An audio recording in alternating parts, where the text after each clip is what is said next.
Well, I hope the book will be used in the classroom.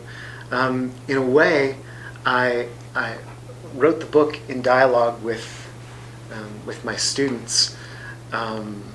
This was lecture material first that I used in St. Andrews, the University of St. Andrews, in a course on the doctrine of the Holy Spirit, where we used the arts as kind of a conceptual lens to focus certain questions about pneumatology. Then I came to the United States, teaching at Belmont University, and was teaching a course called Faith and Beauty, which is like an introduction to thinking about theology and the arts, and used the same lecture material there. But there I was using kind of theological and pneumatological issues to introduce students to thinking about art and beauty.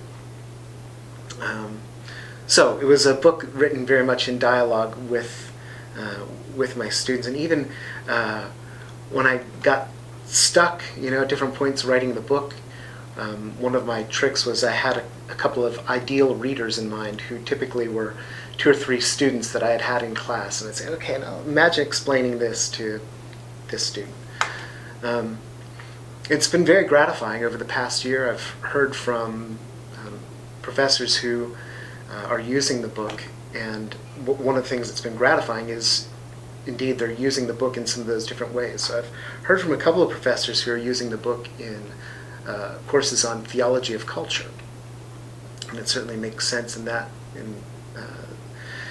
kind of setting to think about the ways that we see God at work in and through culture. I've also heard from a professor who's using the book as a supplementary text in a pneumatology course. I think it makes sense that way.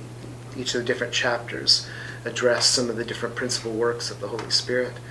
And I've heard as well from a professor who's using the book in a course on spirituality, Christian spirituality, which again, I think makes sense. If we think of spirituality as thinking about how the life of the Spirit is realized in a human life, is embodied and enacted. That is Christian spirituality. That's something that the book takes up and addresses as well.